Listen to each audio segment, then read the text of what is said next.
Private कंपनियां झूठ बोल के आदिवासियों की जमीन में घुसती गईं और सरकार हाथ पे हाथ रख के बैठी रही। कोर्ट के ऑर्डर से बचने के लिए प्राइम मिनिस्टर अटल बिहारी वाजपेयी जी ने धोखे से इस सीक्रेट डॉक्यूमेंट के जितने भी स्टेट गवर्नमेंट थी,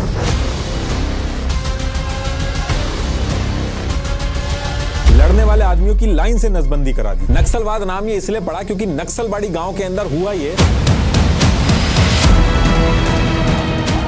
विमल किसान ने सपने में भी नहीं सोचा होगा कि उसकी वजह से जो नक्सलवाद है, पुलिसिया अंदाज में इससे पूछा गया तो इसने चारू मजूमदार का एड्रेस बता के कहा। कांग्रेस ने कोर्ट में पहुंच के जब एफिडेविट सबमिट किया तो उससे हुआ ये, पीएम इंदिरा गांधी जी ने जब इनकी नकेल कसी, बीड़ी का जो पत्ता था उसका 4 रुपए की जगह जब 25 रुपए मिलने लगा।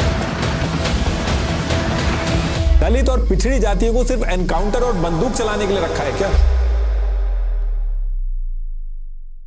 आपने नोटिस किया है, अगर दांत सीधे ना हो तो सिर्फ स्माइल ही अफेक्ट नहीं होती है, आपका दिमाग भी एक्स्ट्रा काम करता है। स्टडीज कहती हैं कि जब दांत ठीक से अलाइन नहीं होते तो चीजें प्रॉपर्ली च्यू नहीं होती और उस वजह से डाइजेशन और ब्रेन को ज्यादा मेहनत करनी पड़ती है। इसलिए सीधे दांत सिर्फ अच्छे दिखते नहीं बल्कि आपको हेल्दी भी रखते हैं। तो अगर आपकी अलाइनमेंट ठीक नहीं है तो आप टूथसी के टीथ अलाइनर्स यूज करके 6 से 12 महीने में अपने दांतों को करेक्ट कर सकते हैं। ये अलाइनर्स इनविजिबल हैं और काफी कंफर्टेबल भी। इनको निकालना और लगाना भी काफी ईजी है। इनको मंगवाने का प्रोसेस भी काफी सिंपल है। आपको बस टूथसी की वेबसाइट पे जाके एक 3D टीथ स्कैन बुक करनी है, जो आप घर पे या टूथसी के 30+ पैन इंडिया सेंटर्स में जाके भी करवा सकते हैं। स्कैन के कुछ ही दिनों बाद आपको एक स्माइल प्लान भेजा जाता है, जिसको अप्रूव करते ही आपके अलाइनर्स होम डिलीवर हो जाते हैं। टूथसी ने 3 लाख से ज्यादा लोगों की हेल्प की है to get their dream smiles.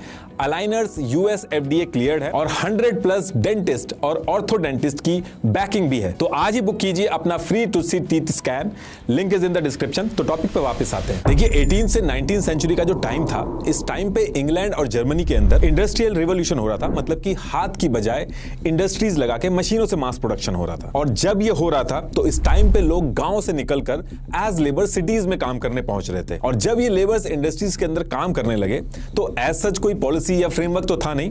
तो इन फैक्ट्रीज के जो ओनर्स थे, इन्होंने गरीब वर्किंग क्लास का खूब एक्सप्लॉयटेशन किया। कम पैसे में 14-14, 15-15 घंटे काम करवाए। इन फैक्ट्रीज के ओनर्स इतने ज्यादा पावरफुल होते जा रहे थे कि जो लॉस थे वो भी इनको फेवर करते थे। अब जब ये सारी चीजें चल रही थी तो सेम टाइम पे, यानी कि ईयर 1848 में, जर्मनी का एक फिलोसोफर और इकोनॉमिस्ट था जिसके बारे में ऑलरेडी आपने सुना होगा, कार्ल मार्क्स। तो कार्ल मार्क्स ने जब सोसाइटी के अंदर ये डिफरेंस देखा तो उसने एक डॉक्यूमेंट लिखा जिसको उसने 21 फरवरी 1848 को ऑफिशियली पब्लिश किया।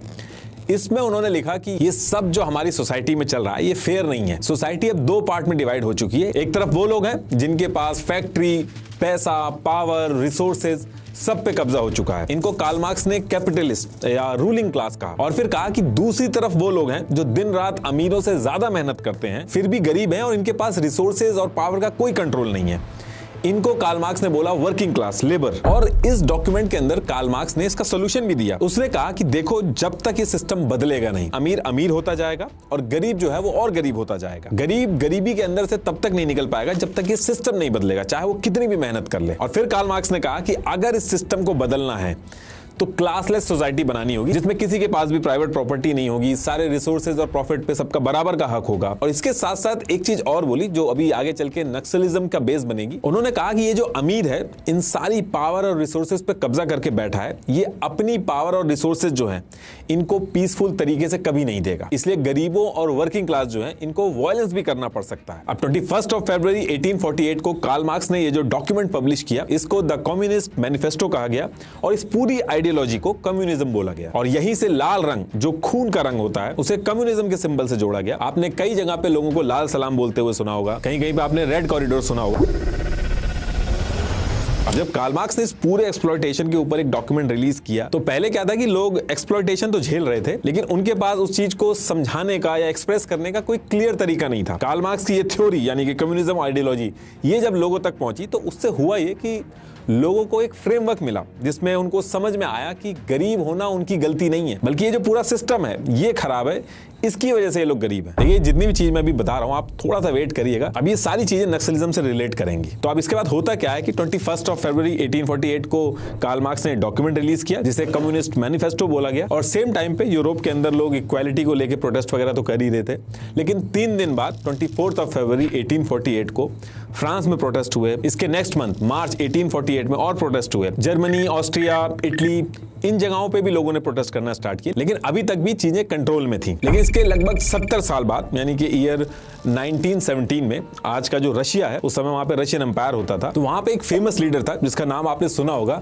Vladimir Lenin. इसने कार्ल मार्क्स की कम्युनिज्म वाली जो आइडियोलॉजी थी उसको बेस बनाया और वहां पे जो वर्कर्स और छोटे किसान थे उनको अपने साथ जोड़ा और वहां का जो राजा था उसके खिलाफ एक बहुत बड़ा रिवॉल्यूशन स्टार्ट कर दिया।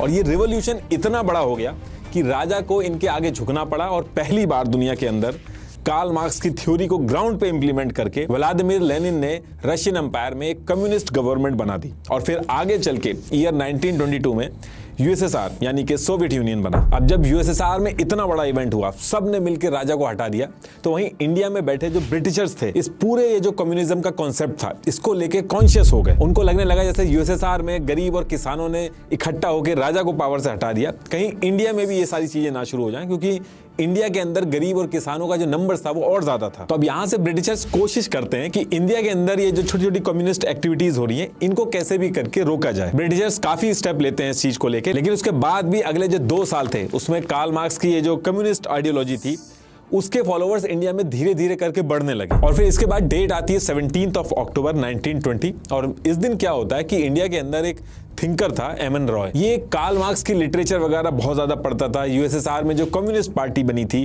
उसके जो रिप्रेजेंटेटिव थे उनसे भी कांटेक्ट में आया था।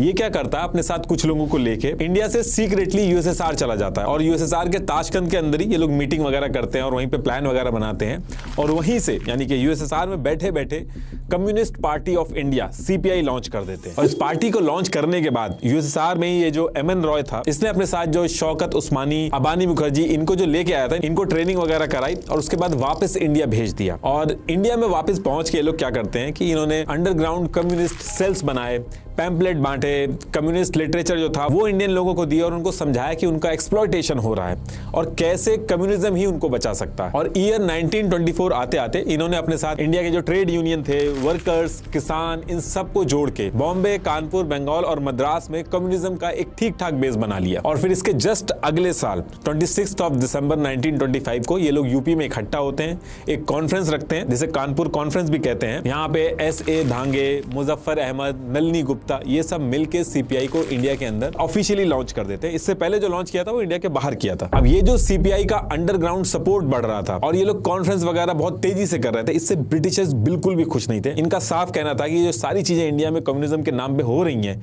ये यूएसएसआर करा रहा है ब्रिटिशर्स को इंडिया के अंदर से बाहर करने के लिए। तो कुछ दिन तक तो ब्रिटिशर्स देखते हैं सारी चीजें और जब पानी सर से ऊपर हो जाता है तो Britishers back to back CPI के खिलाफ एक्शन लेना स्टार्ट करते हैं।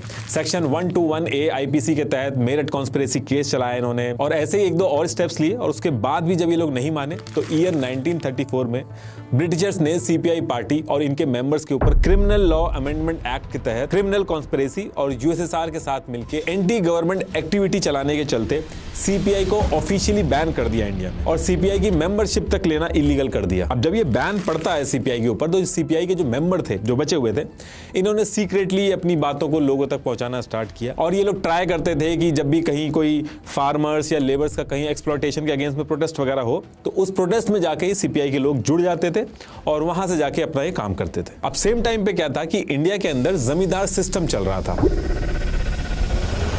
ब्रिटिशर्स ने क्या किया था कि जमींदारों को लैंड की फुल ओनरशिप दे दी थी और जमींदार क्या करते थे, उस लैंड को गरीब किसानों को लीज पे काम करने के लिए देते थे और जो फसल प्रोड्यूस होती थी उसमें से 50% जमींदार ले जाते थे और उस 50% का 90% ब्रिटिशर्स ले लेते थे। गरीब किसान जो एक्चुअल में पूरा काम कर रहा था उसके पास कुछ भी नहीं बचता था। और किसान इस चीज से एकदम फ्रस्ट्रेट हो चुके थे कि सारी की सारी मेहनत हम कर रहे हैं, लागत भी हमारी है, असली मुनाफा जो है वो जमींदारों और अंग्रेजों का हो रहा है। और ये जो जमींदारी सिस्टम वाली जो पूरी सिचुएशन थी इंडिया के अंदर, जिसमें किसानों का एक्सप्लॉयटेशन हो रहा था, ये सिचुएशन कम्युनिस्ट आइडियोलॉजी यानी कि इंडिया के अंदर सीपीआई की जो लीडरशिप थी उनके लिए एक बड़ा रिवोल्ट करके कम्युनिज्म को इंडिया में लाने के लिए एकदम सूट कर रही थी। तो सीपीआई के लोग क्या करते हैं, किसानों के साथ मिलके इस जमींदारी सिस्टम के अगेंस्ट में आवाज उठाने लगते हैं। लेकिन असली गेम शुरू होता है ईयर 1946 में। होता क्या है कि प्रिंसली स्टेट हैदराबाद के अंदर जो तेलंगाना रीजन था, वहां के जो गरीब किसान थे हैदराबाद के निजाम से परेशान होकर बगावत करना स्टार्ट कर देते हैं कि हम खेती कर रहे हैं लेकिन हमें उसका फायदा नहीं हो रहा है। और इसी टाइम पे सीपीआई के जो लीडर वगैरह थे वो भी इन किसानों को सपोर्ट कर देते हैं। कई सारे प्रोटेस्ट होते हैं बैक टू बैक, लेकिन हैदराबाद का जो निजाम था वो बिल्कुल मानता नहीं है। अब जब निजाम मानता नहीं है तो सीपीआई के लीडर और उस एरिया के जो किसान थे, करीब 5000 से ज्यादा लोग थे, ये एक साथ इकट्ठा होकर एक आर्मी बना लेते हैं। और आर्मी बनाने के बाद जितने भी उस एरिया में जमींदार थे इनकी हवेलियों पे हमला कर देते हैं, लैंड रिकॉर्ड चला देते हैं। और ऐसे कर करके प्रिंसली स्टेट ऑफ हैदराबाद के अंदर जो 3000 छोटे छोटे विलेज थे जिसमें करीब 30 लाख से ज्यादा लोग रहते थे, ये पूरा एरिया सीपीआई के कंट्रोल में आ जाता। ये जो पूरा एरिया आप रेड में मैप के ऊपर देख रहे हो, वारंगल, नालगोंडा, करीमनगर और आसपास के गांव, सब सीपीआई के कंट्रोल में आ गया था। और सीपीआई क्या करता है, इस एरिया की जो 4 लाख हेक्टर जमीन जो थी वो गरीब किसानों में बांट देते हैं। अब आपका क्वेश्चन ये होगा कि ब्रिटिशर्स क्या कर रहे थे इस टाइम पे, वो क्यों नहीं सपोर्ट कर रहे थे, निजाम क्यों नहीं रोक पाया। तो देखिए ईयर 1946 में ब्रिटिशर्स जाने वाले थे इंडिया से, उनको कोई मतलब नहीं था इन सारी चीजों से। और निजाम की जो फोर्सेस थी ये सीपीआई वाले और किसान वाले मिलकर जो छुप छुप के गुरिल्ला वॉरफेयर कर रहे थे और अटैक करके जो भाग जाते थे, इसका कोई सोल्यूशन ही नहीं निकल रहा था उनके पास। इस वजह से इस एरिया के ऊपर सीपीआई का कंट्रोल आ गया था। अब एक तरफ इतनी बड़ी चीज कर दी सीपीआई ने हैदराबाद के अंदर, वहीं सेम टाइम पे हैदराबाद के इधर नॉर्थ बंगाल में दिनाजपुर, मालदा, रागपुर, अभी ये सारा एरिया बांग्लादेश के अंदर आ गया। तो सीपीआई ने क्या कर रखा था कि किसानों के राइट्स और जमींदारी सिस्टम के अगेंस्ट में एक ऑल इंडिया किसान सभा बना रखी थी। तो हैदराबाद के एरिया में जब सीपीआई को सक्सेस मिलती है तो सेम टाइम पे सीपीआई की ऑल इंडिया किसान सभा क्या करती है, किसानों को अपने साथ मिला के एक बड़े स्केल पे तिभागा मूवमेंट स्टार्ट कर देती है। तिभागा मतलब 3 भाग, 3 पार्ट। इसमें इन्होंने डिमांड की कि ये जो फसल प्रोड्यूस हो रही है इसके 3 भाग करो, यानी कि 3 पार्ट करो। 1 पार्ट जमींदार को दो और 2 पार्ट जो असली मेहनत कर रहा है गरीब किसान उसको मिलना चाहिए। तो इसको इन्होंने तिभागा मूवमेंट बना के रिवॉल्ट स्टार्ट कर दिया। अब ये जो तिभागा मूवमेंट था इसको बहुत ज्यादा सक्सेस मिलने लगती है, लोग जुड़ने लगते हैं इससे। लेकिन इसी बीच में क्या होता है कि 15 अगस्त 1947 को इंडिया को आजादी मिल जाती है। और पार्टीशन के टाइम पे बंगाल का भी पार्टीशन होता है, उसका एक पार्ट जो होता है वो ईस्ट पाकिस्तान बन जाता है, यानी कि आज का बांग्लादेश। तो मोस्टली एरिया जहां पे तिभागा मूवमेंट चल रहा था, जहां सक्सेस मिल रही थी, वो आधा ईस्ट पाकिस्तान में चला जाता है, आधा इंडिया में रह जाता है।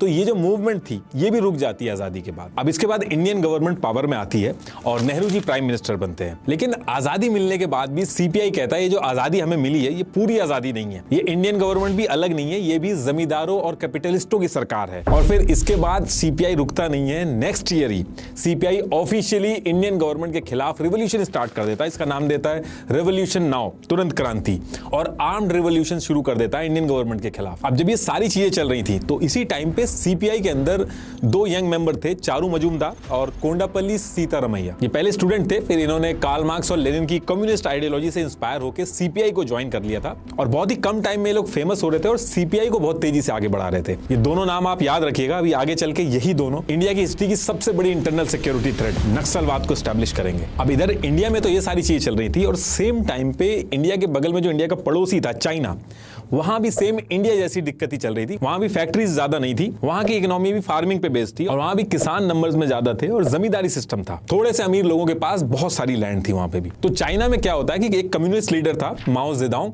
उसने अपने साथ सारे गरीब किसान इकट्ठे किए और उनकी एक गुरिल्ला स्टाइल आर्मी बनाई।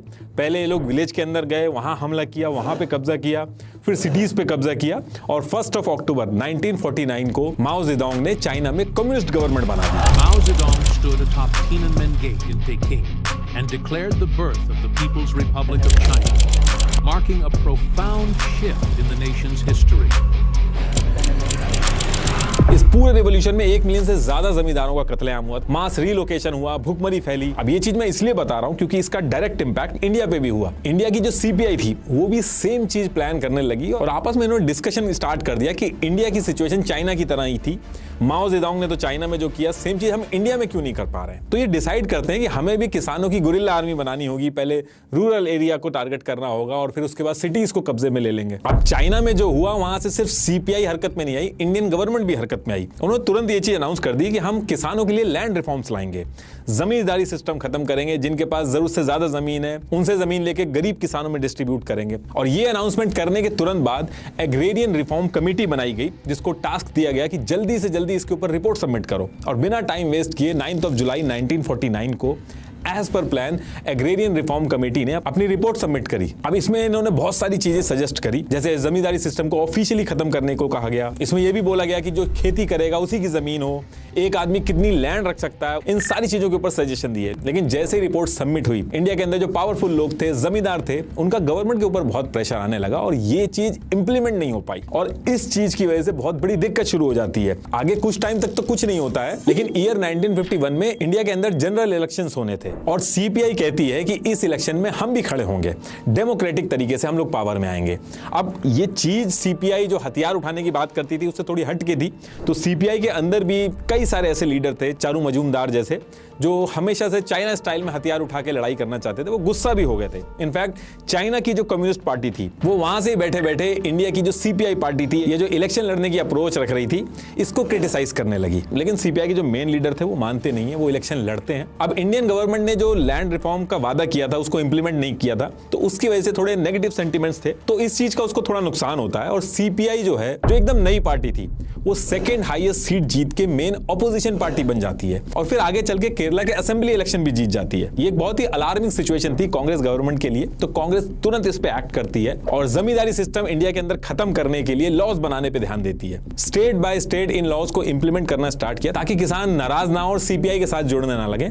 तो स्टेट बाय स्टेट इन्होंने ये चीज इंप्लीमेंट करनी स्टार्ट कर दी। अब एक तरफ तो ये सारी चीजें चल रही थी, वहीं दूसरी तरफ सीपीआई जो इलेक्शन लड़ रही थी, इसकी वजह से सीपीआई के अंदर ही आइडियोलॉजिकल डिफरेंसेस आ गए थे, दो गुट बन गए थे और इसकी वजह से एक गुट ने सीपीआई से अलग होकर एक नई पार्टी बनाई, CPIM, communist party of India Marxist. तो एक तरफ सीपीआई थी, दूसरी तरफ उससे अलग होकर सीपीआईएम बन गई और तीसरी तरफ चारू मजूमदार जो था वो वेस्ट बंगाल के अंदर अंडरग्राउंड था, उसको इंडियन फोर्सेस ढूंढ रही थी। वो एकदम क्लियर था कि हमें हथियार उठा के चाइना की तरह, माओ जेडोंग की तरह ही इंडिया के अंदर पावर में आना है। और वो डेली बेसिस पे सीपीआई ये जो इलेक्शन लड़ती थी इसको क्रिटिसाइज करता था। वो साफ कहता था कि इंडियन सिस्टम के अंदर रह के कभी असली क्रांति नहीं आएगी, पावर बंदूक के दम पे ही मिलती है। चारू मजूमदार को 100% जो चाइना के अंदर माओइस्ट स्टाइल में आर्म्ड रेवोल्यूशन हुआ था, वही सेम चीज इंडिया में वो चाहता था। अब इसके बाद चारू मजूमदार क्या करता है, वो अंडरग्राउंड तो ऑलरेडी था ही था, वो डॉक्यूमेंट लिखना स्टार्ट करता है। 28 जनवरी 1965 से अगले 2 साल तक वो 8 डॉक्यूमेंट लिखता है। जब भी आप नक्सल के बारे में कहीं डिस्कशन करोगे तो इन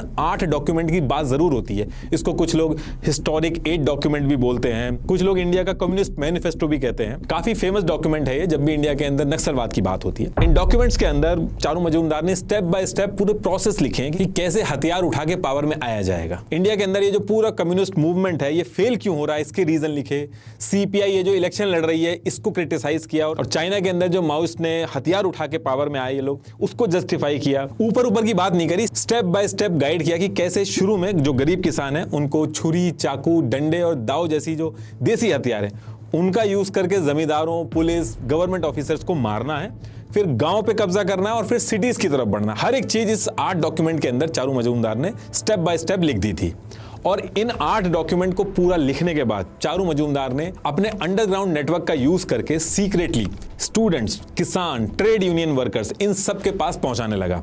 और जब ये डॉक्यूमेंट बहुत ज्यादा वायरल होने लगा तो सीपीआई से अलग हुई सीपीआईएम, ये चारू मजूमदार को क्रिटिसाइज कर देते हैं, यहां तक कि अपनी पार्टी से भी बैन कर देते हैं। अब इधर जब ये चारू मजूमदार के ये 8 डॉक्यूमेंट वायरल हो रहे थे तो सेम ईयर 1967 में वेस्ट बंगाल के अंदर दार्जिलिंग डिस्ट्रिक्ट थी। वहां पे सिलीगुड़ी एरिया के पास एक गांव था नक्सलबाड़ी। यहां मेनली संथल, ओराओन, मुंडा और राजबंसी ट्राइबल कम्युनिटी के लोग रहते थे और इनमें से करीब 40% लोग जमींदारों के यहाँ पे काम करते थे और जमींदार जो थे वो असली प्रॉफिट यहाँ से लेके जाते थे। ये जो मैं आपको बता रहा हूँ ये बहुत ही इंपॉर्टेंट पार्ट है वीडियो का। ये आपको अगर समझ में आ गया तो पूरे नक्सलवाद का इशू जो है आपको समझ में आ जाए। तो ये जो पूरा नक्सलबाड़ी गांव था इसके आउटर पे 3 पुलिस स्टेशन थे। एक नक्सलबाड़ी पुलिस स्टेशन था, दूसरा खरीबारी और तीसरा फंसी देवा। और इस नक्सलबाड़ी गांव में एक बिमल किसान नाम का एक ट्राइबल फार्मर रहता था और इस फार्मर की जो जमीन थी इसके ऊपर ईश्वर तिर्के नाम का एक जमींदार था, उसने और उसके आदमियों ने कब्जा कर लिया था। ये कई बार पुलिस स्टेशन गया लेकिन इसकी सुनवाई नहीं होती है।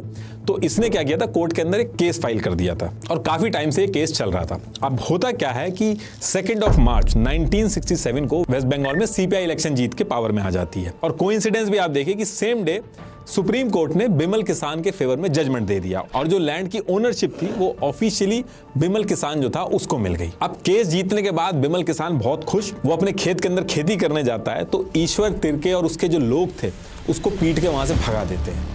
ये दोबारा से पुलिस स्टेशन पे जाता है लेकिन वहां पे भी इसकी कोई हेल्प नहीं होती है। अब इसी एरिया में सीपीआई का एक लोकल लीडर बहुत ही फेमस था, जंगाल संथल, और इसी एरिया के अंदर जो चारू मजूमदार जो अंडरग्राउंड थे, कानू सन्याल थे, वो भी इसी एरिया में एक्टिव थे। तो बिमल किसान इनके पास जाता है, अपनी सारी डिटेल्स बताता है और हेल्प मांगता है इनसे। अब सेम डे सीपीआई के जितने लोग थे ये क्या करते हैं, 150 सीपीआई मेंबर को इकट्ठा करते हैं और अपने साथ जो ट्राइबल किसान थे उनको जोड़ते हैं। एक ग्रुप बना के सीपीआई का झंडा लेके और तीर और कमान लेके इस एरिया के जो जमींदार थे उनके ऊपर हमला कर देते हैं और 300 मन धान यानी कि करीब 12 टन चावल जो था उसको लूट के ले आते हैं। और ये चीज यहीं रुकती नहीं है। इसके बाद 18 मार्च 1967 को फिर से ये जो सीपीआई के लीडर वगैरह थे ये किसानों के साथ मिलकर मीटिंग करते हैं और इस मीटिंग के अंदर डिसाइड होता है कि ये जो पूरा एरिया है इसके अंदर हम पुलिस को नहीं आने देंगे, पुलिस की एंट्री एकदम बैन होगी। ये एक चीज डिसाइड होती है। दूसरी चीज डिसाइड होती है कि इस पूरे एरिया के जो जमींदार हैं उनके ऊपर हमला किया जाएगा, उनको जान से मारा जाएगा और उनकी जमीनें छीनी जाएंगी। और जिन किसानों ने सीपीआई की तराई कृषक सभा, ये सीपीआई की एक विंग थी किसान की, इसमें 20 पैसा देके मेंबरशिप लेनी होती थी, तो जिन किसानों ने इसकी मेंबरशिप ले रखी होगी वो जमीन इनमें बांट दी जाएगी। अब इन सारी चीजों की वजह से डे बाय डे किसान जो थे उस एरिया के वो सीपीआई के साथ जुड़ने लगते हैं। और ये सारा प्लान बनने के बाद मार्च 1967 से मई 1967 यानी कि इन 3 महीनों में टोटल 100 हमले करते हैं ये लोग और कुल्हाड़ी, फरसे और दाव जैसे हथियारों से जमींदारों को मारते हैं और जो लैंड रिकॉर्ड वगैरह थे उनको जला देते हैं। और जो पुलिस थी वो अगर कार्रवाई करने गांव के अंदर घुसती थी तो उसको घुसने नहीं देते थे। लेकिन 23 मई 1967 को क्या होता है कि एक इंस्पेक्टर था सोनम वांगड़ी, ये नक्सलबाड़ी गांव में घुस जाता। अब जब ये घुसता है तो जंगल संथल और जो ट्राइबल ग्रुप थे वो तीर कमान यानी कि बो एंड एरो से इंस्पेक्टर सोनम वांगड़ी के ऊपर तीर चला देते हैं। 2 तीर लगते हैं और वही उनकी जान चली जाती है। अब जब ये इंसिडेंट होता है तो पुलिस डिपार्टमेंट में बहुत गुस्सा भर जाता है और फिर ये लोग प्लान बनाते हैं। 23 तारीख को इंस्पेक्टर सोनम वांगड़ी के ऊपर तीर चलाया गया था और फिर इसके नेक्स्ट डे 24 और 25 मई को पुलिस जो थी वो ग्रुप बना के गांव में दोबारा से घुसती है और जब ये दोबारा से घुसते हैं तो पुलिस के ऊपर फिर से हमला होता है। लेकिन इस बार पुलिस फायरिंग स्टार्ट कर देती है और 11 गांव वालों की फायरिंग में जान चली जाती है, जिसमें से 9 औरतें और 2 बच्चे थे। अब जब ये होता है तो ये पूरा मामला जो है आसपास के जो ट्राइबल एरिया थे वहां भी फैलने लगता है। फांसी देवा, खारीबारी, ये जो ट्राइबल एरिया थे ये भी पुलिस के ऊपर हमला स्टार्ट कर देते हैं। हो ये इंडिया के अंदर रहा था लेकिन चाइना के अंदर भी बैक टू बैक आर्टिकल छपने लगते हैं। बात इतनी बढ़ जाती है कि इंडियन गवर्नमेंट हरकत में आती है और अगले 72 डेज के अंदर जो सीपीआई-एम की स्टेट गवर्नमेंट इलेक्शन जीत के बनी थी उसके ऊपर प्रेशर बनाया जाता है। 1500 पुलिस वाले जो थे उनको डिप्लॉय किया जाता है और 10 अगस्त को करीब 700 लोग जिनके ऊपर शक था उनको गिरफ्तार कर लिया जाता है। और सेम टाइम पे जंगाल संथाल जो थे इनको भी पकड़ लिया जाता है। लेकिन चारू मजूमदार जो था वो भाग के अंडरग्राउंड हो जाता है। अब जैसे तैसे करके इस पूरे मूवमेंट पे कंट्रोल तो ले लिया गवर्नमेंट ने, लेकिन दिक्कत ये हुई कि ये चीज वेस्ट बंगाल के नक्सलबाड़ी एरिया से निकल के बाकी स्टेट जैसे बिहार, उड़ीसा, आंध्र प्रदेश, जहां फार्मर्स और ट्राइबल्स की कंडीशन सही नहीं थी वहां भी पहुंच जाती है। और क्योंकि ये इंसिडेंट नक्सलबाड़ी में जो कि एग्जैक्टली माओ जेडोंग ने जो चाइना में किया था उसकी कॉपी थी, तो नक्सलबाड़ी गांव से इसकी जो शुरुआत हुई थी तो इस तरीके की जो एक्टिविटी होती थी उसको नक्सलवाद बोला गया। और क्योंकि ये नक्सलबाड़ी गांव से स्टार्ट हुआ था तो इस तरीके की चीजें जहां भी होती थी उसको नक्सलवादी बोला गया। इनफैक्ट वेस्ट बंगाल से निकल के जब बाकी स्टेट में भी गई तो इंडिया के अंदर इसका नाम नक्सलवाद ही पड़ गया और जो लोग ये करते थे उनको नक्सलवादी बोला जाने लगा। और भी नाम दिए गए इनको, कुछ लोग माओवादी भी कहते हैं चाइना से रिलेट करके। इस पूरे इंसिडेंट ने इतना ज्यादा केओस क्रिएट कर दिया था उस एरिया के अंदर कि इंडियन गवर्नमेंट इसको जड़ से खत्म करना चाहती थी। इंडियन गवर्नमेंट ने इसके कुछ महीने बाद ही 28 नवंबर 1967 को वेस्ट बंगाल में प्रेसिडेंट रूल लगा के अगले 1 साल तक नक्सलवाद से जिसका लिंक निकला उसको पकड़ के जेल में डालना चालू किया। लेकिन मेन जिनको इंडियन फोर्सेस ढूंढ रही थी, कानू सान्याल और चारू मजूमदार, ये पकड़ में नहीं आ रहे थे, ये अंडरग्राउंड थे। अब इसके बाद दिसंबर 1968 में कानू सान्याल अपने साथ कुछ लोगों को लेके सीक्रेटली नेपाल का रूट लेके चाइना चला जाता है और वहां पे पॉलिटिकल और मिलिट्री ट्रेनिंग लेता है। चाइना पहुंच के चाइना की रेड बुक, माओस ट्रेनिंग नोट्स की टैक्टिक्स सीखता है, पूरा गेम समझता है कि कैसे माओ जेडोंग की जो स्ट्रेटेजी थी चाइना में उसको यूज करके इंडिया में सेम चीज रिपीट करी जाए। तो इस ट्रिप के बारे में आपको इंडियन गवर्नमेंट के रिकॉर्ड में नहीं मिलेगा, लेकिन चाइनीज सोर्सेज से इस ट्रिप के इनडायरेक्ट कनेक्शन मिले। एक स्पीच में भी कानू सान्याल ने इनडायरेक्टली इसके बारे में बताया था। अब इसके बाद कानू सान्याल जो था वो मिड जनवरी 1969 में वापस इंडिया के बॉर्डर में घुसता है और फिर चारू मजूमदार से जाके मिलता है और कानू सान्याल जो माउस पॉलिटिकल और मिलिट्री थ्योरी चाइना से सीख के आया था उससे चारू मजूमदार का जो आर्म्ड स्ट्रगल था उसमें जाके उसको ऐड कर देता है। एक प्रॉपर प्लान इन्होंने स्ट्रेटेजाइज किया कि एक नेशनल लेवल की पार्टी बनानी होगी जो इलेक्शन वगैरह का चक्कर छोड़ के सिर्फ हथियार उठा के लड़ेगी। और फिर 22 अप्रैल 1969 को, जिस दिन व्लादिमीर लेनिन की 100 बर्थ एनिवर्सरी थी, उस दिन इन्होंने क्या किया कि इससे पहले एक temporary planning group all India coordination committee of communist revolutionaries AICCCR बनाया था। इसका नाम चेंज करके अल्ट्रा रेडिकल पार्टी बनाई जिसका नाम रखा इन्होंने communist party of India Marxist Leninist, CPI-ML बोला गया। CPI-ML जहां पे आ जाए इसका मतलब वो इलेक्शन का बॉयकॉट कर रहे हैं, वो सिर्फ गवर्नमेंट के खिलाफ हथियार उठा के लड़ाई लड़ना चाहते हैं। इनके स्लोगन भी ऐसे थे, China's path is our path, China's chairman is our chairman. इसके साथ साथ इन्होंने नारे भी दिए कि जिनके हाथों में क्लास एनिमी का ब्लड नहीं लगा वो कम्युनिस्ट कहलाने के लायक नहीं है। तो यही सारी चीजें प्लान करके इसके एम वगैरह रखे गए और 17,000 से ज्यादा लोगों ने इस CPI-ML पार्टी को ज्वाइन कर लिया और बहुत ही कम टाइम के अंदर CPI-ML आंध्र प्रदेश, वेस्ट बंगाल और बिहार में जो पूरा नक्सलवाद था इसका एपिसेंटर बन गया। ये एक तरफ अपनी आर्म्ड स्ट्रगल जो थी वो कंटिन्यू रखते थे और इसके साथ साथ इंडिया गवर्नमेंट के अगेंस्ट में कहीं भी अगर प्रोटेस्ट वगैरह होते थे तो CPI-ML वाले पहुंच जाते थे। और जब ये सारी चीजें चल रही थी तो इसी बीच में क्या होता है कि इंडियन फोर्सेस को इंटेल मिलता है कि कानू सान्याल गोदावरी डिस्ट्रिक्ट आंध्र प्रदेश के जंगल में छुप के पूरे एरिया के अंदर नक्सलवाद का कोऑर्डिनेशन कर रहा है। तो ये इंटेल मिलते ही आंध्र प्रदेश पुलिस और सेंट्रल इंटेलिजेंस तुरंत पहुंच के 1 अगस्त 1970 को कानू सान्याल को अरेस्ट कर लेती है। ये बहुत बड़ा झटका था CPI-ML के लिए, लेकिन चारू मजूमदार अभी भी अंडरग्राउंड था और नक्सलवाद फैला रहा था। अब यहां पे भी इंडियन फोर्सेस रुकती नहीं है। जुलाई 1971 से अगस्त 1971 तक ऑपरेशन स्टिपल चेज चलाया जाता है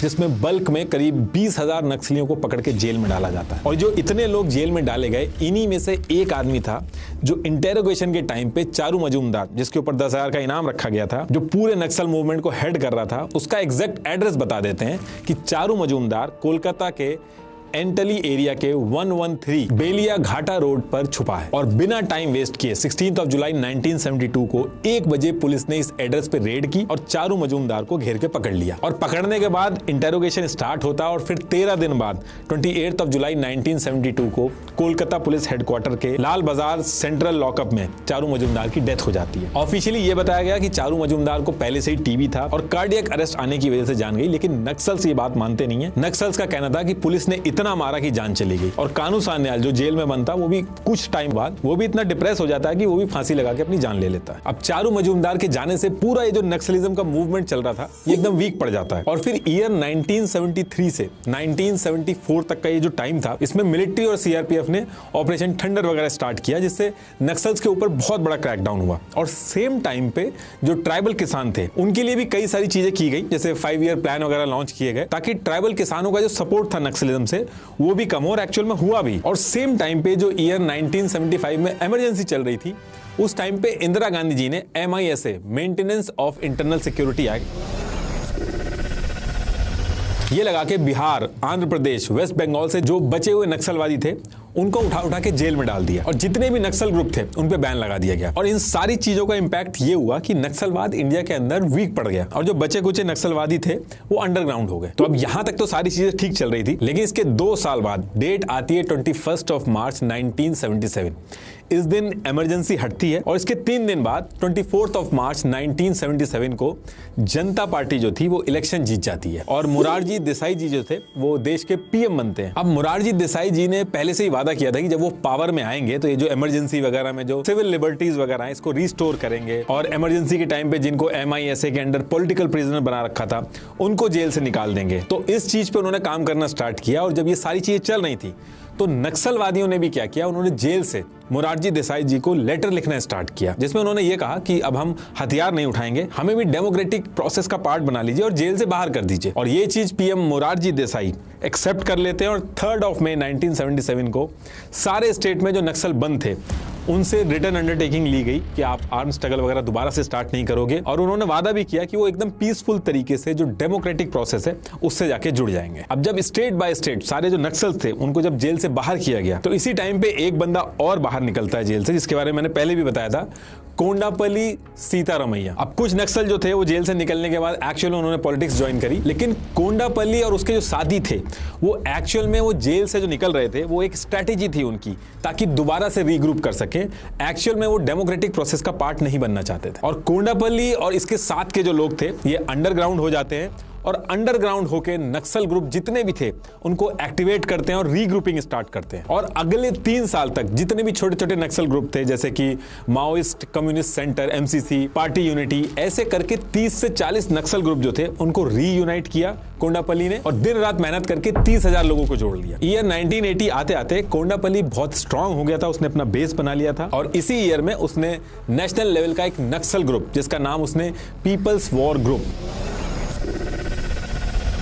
PWG रखा, ये खड़ा कर दिया। तो कुल मिला के जितनी भी मेहनत हुई थी नक्सल को खत्म करने के लिए इंडिया के अंदर, वो घूम फिर के दोबारा से 0 पे आ गई थी। नक्सल इंडिया के अंदर दोबारा से उसी लेवल पे आके खड़ा हो गया था जो वो पहले था। अब देखिए इससे पहले क्या था कि जो नक्सल वगैरह थे वो गांव वगैरह में ऑपरेट कर रहे थे, लेकिन इमरजेंसी लगी, उन पे क्रैकडाउन हो रहे थे तो उनको पकड़ना बहुत आसान था। तो इस बार जब कोंडापल्ली ने PWG बनाया तो उसने एक स्ट्रैटेजी में चेंज लेके आया। वो इस बार वो गांव से और जो डेंस फॉरेस्ट होते थे उनके अंदर जाके अपने बेस बनाने की तैयारी करी। तो ये किस तरीके के डेंस फॉरेस्ट के अंदर गए वो भी मैं आपको थोड़ा समझा देता हूं। देखिए इस पर्टिकुलर टाइम पे इंडिया का जो टोटल जियोग्राफिकल एरिया था उसका 12% एरिया यानी कि करीब 40 मिलियन हेक्टेयर एरिया ये एकदम डेंस फॉरेस्ट था जो मेनली इन स्टेट्स में था और इन एरियाज में 5% ट्राइबल पॉपुलेशन रहती थी। और ये जो ट्राइब्स थी इनके लिए इनका जंगल, इनकी जमीन, इनका पानी ये सबसे इंपॉर्टेंट चीज थी, यही इनकी पहचान थी और यही इनका कल्चर था। इनको मॉडर्नाइजेशन, पॉलिटिक्स इससे कुछ लेना देना नहीं था, ये मेन स्ट्रीम नहीं थे, घने जंगलों में रहते थे। और अंग्रेजों के टाइम से इनके जो जंगल्स वगैरह थे वो काटे जा रहे थे, कई सारे ऑफिसर्स ने इनका एक्सप्लॉयटेशन वगैरह भी करना शुरू कर दिया था। तो इन सारी चीजों से निपटने के लिए इंडियन कॉन्स्टिट्यूशन में 5th शेड्यूल नाम से एक स्पेशल सेक्शन ऑलरेडी बनाया गया था जिसमें आर्टिकल 2441 के तहत यह था कि ट्राइबल्स की एक ट्राइब्स एडवाइजरी काउंसिल होगी जिसमें 75% ट्राइबल्स ही होंगे और इनके एरिया के अंदर जो एक्चुअल फैसले होंगे, जो इनकी नीड्स होगी, वो यही ट्राइब्स एडवाइजरी काउंसिल जो है वही डील करेगी। ये जो ट्राइबल एरियाज थे ये इतने डेंस और रिमोट थे कि इनकी प्रॉपर मैपिंग तक नहीं हो पाती थी, ना रोड, ना स्कूल, ना हॉस्पिटल्स, ना पुलिस सिस्टम। और ये जो रूल्स वगैरह गवर्नमेंट ने बना तो दिए थे लेकिन ये ऑन पेपर थे। ग्राउंड रियलिटी ये थी कि ज्यादातर जो ट्राइबल्स थे जो इस एरिया में रहते थे वो इस एरिया के जो जमींदार थे उनके खेतों में जाके खेती करके अपना पेट पालते थे और उनका एक्सप्लॉयटेशन होता था। आए दिन जमींदारों और ट्राइबल्स के बीच में डिस्प्यूट होते थे लेकिन ट्राइबल्स की सुनवाई नहीं हो पा रही थी। और सेम ईयर में जिस ईयर में नक्सलों ने PWG बनाई उसी टाइम पे एक और चीज करी गवर्नमेंट ने, फॉरेस्ट कंजर्वेशन एक्ट 1980 भी लेके आ गई जिसमें यह था कि अब ट्राइबल जो जंगल में जाके लकड़ी, पत्ते, फ्रूट्स ले आते थे उसके लिए भी फॉरेस्ट ऑफिसर से उनको परमिशन लेनी होगी। तो ये जो सारी सिचुएशन हुई, डेंस फॉरेस्ट और जो रूल्स आ गए गवर्नमेंट के, ट्राइबल जो थे उनका एक्सप्लॉयटेशन हो रहा था, वो ना कुछ भी हो रहे थे, कोंडापल्ली ने इस पूरी सिचुएशन को एकदम परफेक्ट समझा अपनी नक्सलवादी गतिविधियों को आगे बढ़ाने के लिए। तो कोंडापल्ली की जो PWG थी ये क्या करते हैं, गांव से ज्यादा अंदर जो डेंस फॉरेस्ट है, जाइंट ट्राइब्स रहते थे, इनके रीजन में जाके धीरे धीरे घुसना स्टार्ट किया और इनका ट्रस्ट जीतना स्टार्ट किया। कोंडापल्ली की जो PWG थी ये आंध्र प्रदेश, तेलंगाना, छत्तीसगढ़, उड़ीसा, महाराष्ट्र, झारखंड, बिहार के जितने डेंस एरिया थे इनमें घुसना स्टार्ट करती है। और जब ये इन डेंस फॉरेस्ट में घुसे तो इन्होंने ट्राइबल्स का ट्रस्ट जीतने के लिए बहुत मेहनत भी करी। जैसे कम्युनिकेशन स्ट्रॉन्ग करने के लिए इन्होंने गोंडी लैंग्वेज भी सीखी और इन्होंने ट्राइबल्स के साथ मिलकर उनकी प्रॉब्लम सुनी और इनको प्रोटेस्ट वगैरह करना भी सिखाया। तो पीडब्ल्यूजी ने ये जो ट्राइबल्स को प्रोटेस्ट वगैरह सिखाया था और जब एक्चुअल में ट्राइबल्स ने गवर्नमेंट के खिलाफ प्रोटेस्ट किए तो उनको इसका फायदा भी मिला। जैसे शुरू में इन्होंने प्रोटेस्ट किया तो गवर्नमेंट ने ट्राइबल्स को कैटल को जंगल के अंदर ले जाना, जंगल में लकड़ी लेके आना और छोटी मोटी हंटिंग के लिए भी अलाउ कर दिया। ईयर 1982 से ईयर 1990 तक पीडब्ल्यूजी ने इन डेंस फॉरेस्ट में घुस के ट्राइबल का ट्रस्ट जीतने के लिए बहुत ज्यादा मेहनत करी, अपना बेस स्टैब्लिश किया। जैसे ये जो पूरी बेल्ट थी, नॉर्थ तेलंगाना, बस्तर छत्तीसगढ़, गढ़चिरौली महाराष्ट्र, साउथ ओडिशा, इस बेल्ट को आगे चल के रेड कॉरिडोर भी बोला गया। तो इसमें क्या था कि ट्राइबल्स जो थे वो फॉरेस्ट के अंदर से पेपर बनाने के लिए बैम्बू स्टिक्स और बीड़ी बनाने के लिए तेंदुपत्ता इकट्ठा करके ठेकेदारों को कम पैसे में देते थे। 120 बंबू स्टिक का 1 रुपए और तेंदुपत्ता के 100 बंडल के लिए 4 रुपए मिलते थे। तो पीडब्ल्यूजी ने क्या किया, ट्राइबल्स का एक आदिवासी किसान मजदूर संगठन AKMS और इन्हीं ट्राइबल्स के साथ घुल मिलके प्रोटेस्ट करवाए और ये सब करने के बाद ट्राइबल्स का फायदा भी हुआ। तेंदुपत्ता जो 4 रुपए का था उसकी जगह 25 रुपए उसके दाम हो गए, जिससे इन डेंस फॉरेस्ट के अंदर जो ट्राइबल्स थे वो बहुत ज्यादा खुश हो रहे थे। और साथ में उस टाइम पे एक और चीज थी कि जो फॉरेस्ट ऑफिसर्स थे ये रिश्वत वगैरह भी लेते थे और कई केस ऐसे भी आते थे कि जो ट्राइबल्स फीमेल थी उनके साथ भी छेड़खानी करते थे। तो नक्सल्स ने क्या किया, ट्राइबल्स को अपने साथ लेके इन फॉरेस्ट ऑफिसर्स पे हमला कर दिया।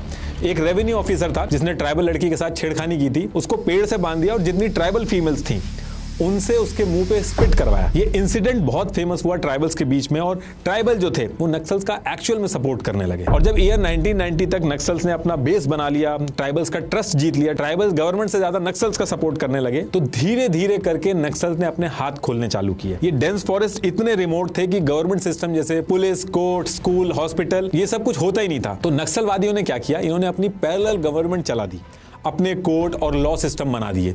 लैंड या मैरिज का कोई डिस्प्यूट होता था तो जो ट्राइबल्स होते थे वो नक्सल्स के पास जाते थे। उस एरिया में कोई जॉब वगैरह थी नहीं तो जो यंग ट्राइबल्स थे उनको नक्सल अपने साथ जोड़ने लगे, उनको माओइस्ट लिटरेचर वगैरह पढ़ाने लगे और इस एरिया के जो कॉन्ट्रैक्टर्स और बिजनेसमैन थे उनसे नक्सल एक्सटॉर्शन मनी लेने लगे। और ये जो पूरी बेल्ट थी, ये जो पूरा एरिया था, इसको लोग कम्युनिज्म के लाल रंग से जोड़ के, ये जो आप स्क्रीन पे देख रहे हो, इसको रेड कॉरिडोर बोलने लगे। ईयर 1990 के बाद से यहाँ पे थोड़ी थोड़ी प्रॉब्लम स्टार्ट हो जाती और ये जो रेड कॉरिडोर बना दिया था नक्सलियों ने, जहाँ पे अपनी पैरेलल गवर्नमेंट चला रहे थे, यहाँ पे गवर्नमेंट के लिए ऑपरेट करना बहुत मुश्किल हो गया था। और जैसे जैसे नक्सल्स का इस एरिया पे कंट्रोल बढ़ रहा था, धीरे धीरे करके ट्राइबल्स के लिए भी दिक्कतें स्टार्ट हुई। इस टाइम पे जितने भी फॉरेस्ट ऑफिसर, पुलिस, गांव पटवारी, पंचायत प्रधान, स्कूल टीचर्स और यहाँ तक कि इन्हीं ट्राइबल्स में से जो नक्सल के अगेंस्ट जाते थे उनको नक्सल पुलिस इन्फॉर्मर बोल के गला रेत के मार देते थे। इस एरिया के अंदर ISP से जिसका भी ट्रांसफर होता था वो लेना ही नहीं चाहता था। यहाँ तक कि जो MP MLA थे वो भी अपनी फैमिली को नक्सल एरिया से हटा के कहीं और शिफ्ट कर देते थे। और धीरे धीरे करके जो ट्राइबल्स थे वो पुलिस और नक्सल्स के बीच में फंसने लगे। अगर पुलिस वाले नक्सल पे कोई रेड करने में सक्सेसफुल हो जाते थे तो नक्सल वहां के जो ट्राइबल्स थे उनके ऊपर शक करने लगते थे कि इन्होंने कहीं इन्फॉर्म ना कर दिया। वहीं नक्सल अगर पुलिस या फोर्सेस पे हमला कर देते थे, किसी पुलिस स्टेशन पे हमला कर देते थे, तो पुलिस जो थी वो ट्राइबल्स पे शक करके जेल में डाल देती थी कि इन्होंने नक्सल को पहले से इन्फॉर्म कर दिया होगा। तो नक्सल और पुलिस वालों के बीच में धीरे धीरे करके ट्राइबल्स भी फंसने लगे। इसके साथ साथ पीडब्ल्यूजी के जो नक्सल्स थे वो इंडिया के बाहर जितने भी इंडिया के अगेंस्ट में ऑर्गेनाइजेशंस थी उनसे भी हाथ मिलाने लगते हैं। जैसे सेम ईयर में जो नक्सल्स थे वो श्रीलंका के लिट्टे से कांटेक्ट करते हैं और श्रीलंका जाके वहां पे गुरिल्ला वॉर की ट्रेनिंग, IED बनाना, लैंड माइंस कैसे प्लांट करना, ये सारी चीजें सीखते हैं। लिट्टे ने पीडब्ल्यूजी के नक्सल्स को 50 से 60 AK-47 भी दी थी और इसी टाइम पे असम के उल्फा ग्रुप से भी जाके कोऑर्डिनेशन करने लगते हैं। तो बेसिकली यहाँ से ट्रेनिंग वगैरह लेने के बाद ये लोग बहुत ही ऑर्गेनाइज और एक आर्मी की तरह काम करने लगे थे। और जब ये लोग ट्रेनिंग वगैरह लेके एक्सपर्ट बन गए तो IED ब्लास्ट करके पुलिस ऑफिसर जो उस एरिया से निकलते थे उनके ऊपर यूज करने लगे। और गवर्नमेंट अगर कोई भी एक्शन लेती थी तो फॉरेस्ट इतने ज्यादा घने थे कि इनको पकड़ ही नहीं पाती थी। ट्राइबल्स का भी सपोर्ट रहता था। ये लोग लेयर सिस्टम में रहते थे, first layer, second layer, third layer और एकदम आउटर लेयर जो रहती थी उसमें जो ट्राइबल्स थे वो गवर्नमेंट कोई भी एक्शन लेती थी तो उससे 1 घंटे पहले ही इनको इन्फॉर्म कर देते थे, तो ये उस एरिया से भाग जाते थे। इसके साथ साथ जो इंडिया की स्टेट गवर्नमेंट्स थी उनमें कोऑर्डिनेशन बिल्कुल नहीं था, तो एक स्टेट गवर्नमेंट अगर एक्शन लेती थी तो ये दूसरे स्टेट में भाग के छुप जाते थे। इसलिए इंडियन गवर्नमेंट चाह के भी कुछ कर नहीं पा रही थी। लेकिन ये इशू बहुत बड़ा बनता जा रहा था। इंडिया के अंदर ही इस पूरे रेड कॉरिडोर से इंडिया का कंट्रोल धीरे धीरे करके खत्म होता जा रहा था। बाहर के जो आतंकवादी ऑर्गेनाइजेशन थी, कंट्रीज थी जो इंडिया के अगेंस्ट में थी, वो सब इन नक्सलियों को हेल्प कर रही थी। अब देखिए इसके बाद जब ईयर 1991 शुरू होता है तो 2-3 चीजें ऐसी होती हैं जिसकी वजह से अभी तक जितनी भी नक्सल एक्टिविटीज हो रही थी उनकी फ्रीक्वेंसी बहुत ज्यादा बढ़ जाती है और ये बहुत बड़ा बन जाता है। अब देखिए ईयर 1991 की जो स्टार्टिंग थी, इस टाइम पे इंडिया की इकोनॉमी में बहुत क्राइसिस थी और इस इकोनॉमिक क्राइसिस से निपटने के लिए इंडिया ने जो इंडिया और इंडिया के बाहर की जो प्राइवेट कंपनी थी, उनके लिए भी अपना मार्केट खोला। तो जब ये मार्केट खोला तो ये जो ट्राइब एरिया थे, फॉरेस्ट थे, इनके जो प्रोडक्ट्स थे, मिनरल्स थे, इनकी डिमांड बहुत ज्यादा बढ़ी और वो सब इन्हीं ट्राइबल एरियाज में मिलते थे। इस टाइम पे इंडिया के टोटल कोल प्रोडक्शन का 85% हिस्सा इन्हीं ट्राइबल स्टेट से आता था और इन्हीं एरिया में नक्सल्स ने अपना कब्जा कर रखा था। और जब ये प्राइवेट कंपनीज ट्राइबल एरिया में घुस रही थी तो जो ट्राइबल्स थे वो इससे बहुत ज्यादा अनकंफर्टेबल हो गए थे। तो जो नंबर्स थे नक्सल्स के वो बहुत ज्यादा बढ़ने लगे थे। ट्राइबल जो थे और गवर्नमेंट जो थी उनके बीच में बहुत ज्यादा डिफरेंसेस होने लगे थे, जिसका सारा एडवांटेज नक्सल्स को मिला। तो नक्सल्स ने अपनी एक्टिविटीज बहुत ज्यादा तेज कर दी थी और इसी टाइम पे गवर्नमेंट ने कोंडापल्ली को भी पकड़ लिया था और उसको जेल में डाल दिया था। और क्योंकि private companies in tribal areas में बहुत ज्यादा घुसने लगी थी, जिससे ट्राइबल्स जो थे वो बहुत ज्यादा अनकंफर्टेबल थे, तो इस चीज को सही करने के लिए भी गवर्नमेंट ने स्टेप लिया। Government panchayat extension to schedule area act 1996 लेके आती है, जिसमें यह था कि जो private companies in tribal area में जा रही हैं, कोई भी डेवलपमेंट प्रोजेक्ट लेके जाती हैं या कोई भी माइनिंग वगैरह करती हैं, तो ट्राइबल की जो ग्राम सभा है वो ये सारी चीजें चेक करेगी और उनको परमिशन देगी, तभी ये प्राइवेट कंपनीज ट्राइबल एरिया में जाके माइनिंग वगैरह कर सकती हैं। अब ऑन पेपर तो ये सारी चीजें बहुत अच्छी थी, लेकिन करप्शन इतना ज्यादा था कि ये प्राइवेट कंपनीज घुसती हैं ट्राइबल एरियाज में, बिना कोई रूल फॉलो करे माइनिंग वगैरह सब करने लगती हैं। ट्राइबल से परमिशन लेना तो बहुत दूर की बात, उनको लीज के पेपर तक देखने को नहीं मिलते थे। और ये जो प्राइवेट कंपनीज के जो ओनर थे, ये जो सारी चीजें कर रहे थे, इनके खिलाफ कई सारे ट्राइबल एनजीओज थे, वो कोर्ट में जाके केस कर देते हैं। कोर्ट ने कहा कि scheduled area land transfer regulation and the states transfer of property act के हिसाब से प्राइवेट कंपनीज जो हैं इस पूरे ट्राइबल एरिया में नहीं घुस सकती। अब सुप्रीम कोर्ट ने ये जो फैसला लिया, इससे बहुत भारी नुकसान होने लगा। स्टेट गवर्नमेंट और सेंट्रल गवर्नमेंट जो है वो सुप्रीम कोर्ट में अपील भी करती है कि जो वर्डिक्ट है इसमें आप अमेंडमेंट कर दीजिए, लेकिन सुप्रीम कोर्ट मानता नहीं है। अब सुप्रीम कोर्ट ने जो जजमेंट दिया था, इस चीज से बचने के लिए प्राइम मिनिस्टर अटल बिहारी वाजपेयी जी, इन्होंने एक जुगाड़ निकाला और इन्होंने क्या किया, जो मिनिस्ट्री ऑफ माइंस थी उसे एक सीक्रेट डॉक्यूमेंट सारे स्टेट के चीफ सेक्रेटरीज को भिजवा दिया। इसमें कॉन्स्टिट्यूशन का जो 5th शेड्यूल था, इसमें ट्राई किया गया कि उसकी लैंग्वेज को इस तरीके से अमेंड किया जाए ताकि ट्राइबल एरिया में प्राइवेट कंपनीज भी घुस सकें। लेकिन दिक्कत यह होती है कि जो सीक्रेट डॉक्यूमेंट था ये लीक हो जाता है और ट्राइबल्स इस चीज से बहुत ज्यादा गुस्सा हो जाते हैं, बहुत सारे प्रोटेस्ट होने लगते हैं। और जब ये चीज भी फेल हो जाती है तो उसके बाद भी गवर्नमेंट मानती नहीं है। Government PSU company, Bharat aluminium company, इसके 51% shares private company Sterlite industry को सेल कर देती है। इससे हुआ यह कि इनडायरेक्टली ट्राइबल एरिया के अंदर जो प्राइवेट कंपनी थी उसको गवर्नमेंट के थ्रू इनडायरेक्ट एक्सेस मिल गया। नक्सलवाद जो था वो पहले भी बहुत तेजी से फैल रहा था, लेकिन जब से प्राइवेट कंपनीज ट्राइबल एरिया में घुसी उसके बाद से ट्राइबल्स ने नक्सल्स का जम के सपोर्ट किया और नक्सल इंडिया के अंदर अपने पीक की तरफ बढ़ने लगा। बहुत ज्यादा इंसिडेंट्स होने लगे और इसका नुकसान सिर्फ जान का ही नहीं था, गवर्नमेंट का ही नहीं था, जो आसपास की जो प्राइवेट कंपनीज थी, जो लोगों की जॉब्स थी, उन पे भी इंपैक्ट पड़ रहा था। वेस्ट बंगाल के अंदर नैनो कार प्लांट के लिए टाटा ने लैंड एक्वायर किया था, लेकिन नक्सल्स ने ट्राइबल्स के साथ मिलकर इतना उधम मचाया, इतने प्रोटेस्ट किए कि टाटा को अपना प्लांट गुजरात में शिफ्ट करना पड़ा, जिससे बंगाल के अंदर 2000 डायरेक्ट और 10,000 इनडायरेक्ट जॉब गई। 1000 करोड़ का इन्वेस्टमेंट का लॉस हुआ। साउथ कोरिया की Pohang iron and steel company जो थी वो ओडिशा के अंदर अपना प्लांट लगाने आई थी। ये इंडिया की हिस्ट्री का 2nd हाईएस्ट FDI इन्वेस्टमेंट था, $12 बिलियन का। नक्सल्स ने इतना कोहराम मचाया, इतने हमले किए इस एरिया में, कंपनी डर के मारी चली गई इंडिया के अंदर से और बहुत नुकसान हुआ इंडिया को। मॉनिटरी नुकसान तो हो ही रहा था, उसके साथ साथ इस पूरे एरिया में जो रेड कॉरिडोर था, MP, MLA, IAS, PCF, इन सब के ऊपर ये लोग डेली बेसिस पे हमला करने लगे थे। 1 अक्टूबर 2003 को आंध्र प्रदेश के CM चंद्रबाबू नायडू तिरुपति से तिरुमाला जा रहे थे। नक्सल्स ने इनके ऊपर अटैक करने का प्लान बनाया और रास्ते में 17 IED बम लगा दिए। कार वहां पे पहुंची और फटा तो चीफ मिनिस्टर चंद्रबाबू नायडू जो थे उनकी कार हवा में उड़ गई, उनकी कॉलर बोन में फ्रैक्चर हुआ लेकिन जान बच गई। और जो advance military grade claymore mine ये लोग यूज कर रहे थे अटैक के लिए, वो जो लोकल इंडिया की सिक्योरिटी फोर्सेस थी उनके पास तक नहीं थी, लेकिन नक्सल्स के पास थी। इस इंसिडेंट के बाद क्रैकडाउन बहुत ज्यादा तेजी से स्टार्ट हो गया था। तो नक्सल्स ने अपनी पावर को बढ़ाने के लिए जो छोटे छोटे नक्सल ग्रुप थे उन सबको मिला के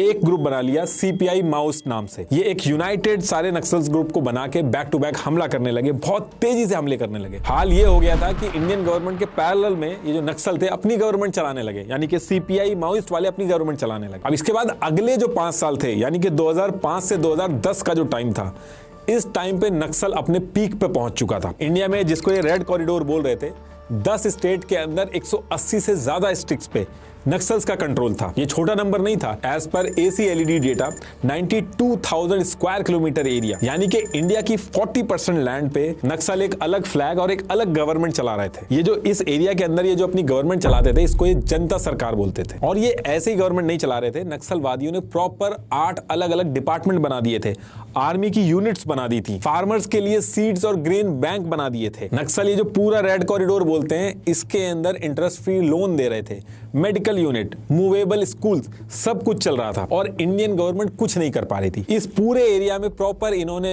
एक्सटॉर्शन के रेट कार्ड बना रखे थे। Mining companies, road contractor, tendu contractor, shopkeepers, petrol pumps, इन सब के ओनर जो थे वो जितना भी प्रॉफिट बनाते थे उन सब के परसेंटेज पहले से ही फिक्स रहते थे, उनको नक्सल को देने होते थे। और जो इस एरिया के इंपॉर्टेंट लोग थे वो अपनी प्रोटेक्शन के लिए पैसा देते थे नक्सल को, वरना उनको जान से मार देते थे या उनकी फैमिली के लोगों को किडनैप कर लेते थे। इसके साथ साथ इस एरिया में इन्होंने चरस और अफीम का भी बिजनेस किया, काफी स्मगलिंग करी। अब 2010 तक तो ये पीक में रहे, लेकिन 2010 के बाद धीरे धीरे ये लोग वीक पड़ने लगे और उसका सबसे पहला रीजन था इनके इंटरनल कन्फ्लिक्ट। ये जितने नक्सल ग्रुप्स थे इनमें रीजनलिज्म यानी कि क्षेत्रवाद बहुत ज्यादा हो गया था, जिसकी वजह से एक अनसेड कम्युनिकेशन में इनके अंदर एक कन्फ्लिक्ट सा चल रहा था। हो ये रहा था कि मोस्टली नक्सल ग्रुप्स जो थे उनके जो टॉप लीडर्स बनते थे वो आंध्र प्रदेश से बनते थे और जो डेंजरस काम होते थे, एनकाउंटर और हथियार उठा के इंडियन फॉरेस्ट में इंडियन गवर्नमेंट के आगे खड़ा होना, ये सारे काम ये पिछड़ी जातियों को देते थे। दूसरा, नक्सल ग्रुप के जो टॉप लीडर थे ये नक्सल के पैसे से अपनी पर्सनल प्रॉपर्टीज बना रहे थे।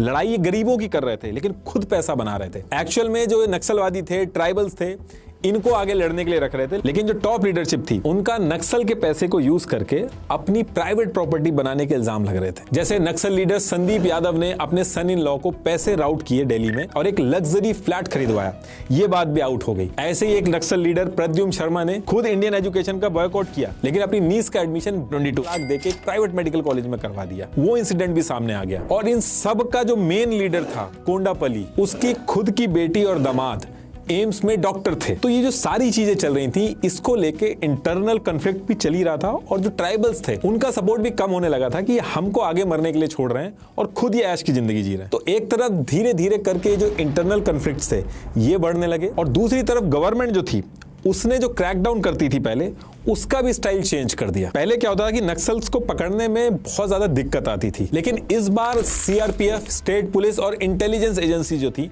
इन्होंने एक कोऑर्डिनेटेड तरीके से मॉडर्न हथियार और टेक्नोलॉजी का यूज करके इनके ऊपर क्रैकडाउन स्टार्ट किया, जिससे नक्सल्स को बहुत ज्यादा नुकसान हुआ। नक्सल्स के ऑपरेशंस में हेलीकॉप्टर भी यूज होने लगे। इसके साथ साथ नक्सल्स रहते तो फॉरेस्ट के अंदर थे, लेकिन सिटीज के अंदर जो अर्बन एरियाज थे वहां पे भी इन्होंने टीचर्स, लॉयर्स, जो प्रोफेसर वगैरह रहते थे उनके साथ कोऑर्डिनेट करके शेल्टर वगैरह ये सारी चीजें भी प्लान की थी। तो NIA ने नक्सल जो सिटीज के अंदर कोऑर्डिनेशन करते थे, शेल्टर लेते थे, इनके जब ईमेल और लैपटॉप ट्रैक करे तो उसमें पता चला कि नक्सल जो है वो सिटीज के अंदर भी अपना बेस बना रहे हैं। अर्बन सिटीज की जो प्रॉब्लम थी जैसे unemployment, caste issues, religion issue, इसके ऊपर में भी घुसने के लिए इन्होंने एक प्रॉपर प्लानिंग बना रखी थी। Urban perspective, our work in urban areas, इस नाम से एक डॉक्यूमेंट तक रिलीज कर रखा था और उस पर काम कर रहे थे। ये सिटीज में जितने भी लॉयर्स, NGOs, शेल्टर्स, आर्म्स और लॉजिस्टिक अरेंजमेंट करने के लिए जितने भी इंटेलेक्चुअल, लॉयर्स, प्रोफेसर थे, इनको फंड ट्रांसफर कर करके इनको अपनी तरफ कर रहे थे। जो नक्सल के बिहाफ पे सुप्रीम कोर्ट के अंदर कोर्ट के केस डाल के लॉयर्स का यूज करके उनको सपोर्ट देते थे। तो बेसिकली कॉन्स्टिट्यूशन का भी यूज करने लगे थे। ये जो पूरा अर्बन सिटीज के अंदर नक्सल घुस रहे थे, जो बढ़ रहे थे, 3 साल के अंदर 2013 में कांग्रेस ने कोर्ट के अंदर एक एफिडेविट फाइल किया, इसकी कॉपी मैंने डिस्क्रिप्शन में लगा दी है, जिसमें एक एक डिटेल कांग्रेस गवर्नमेंट ने समझाई है कि नक्सल किस तरीके से फॉरेस्ट से निकल के अर्बन सिटीज में नक्सलिज्म को फैलाना चाह रहे हैं। और यहीं से आगे चल के आपने कई बार नाम सुना होगा अर्बन नक्सल,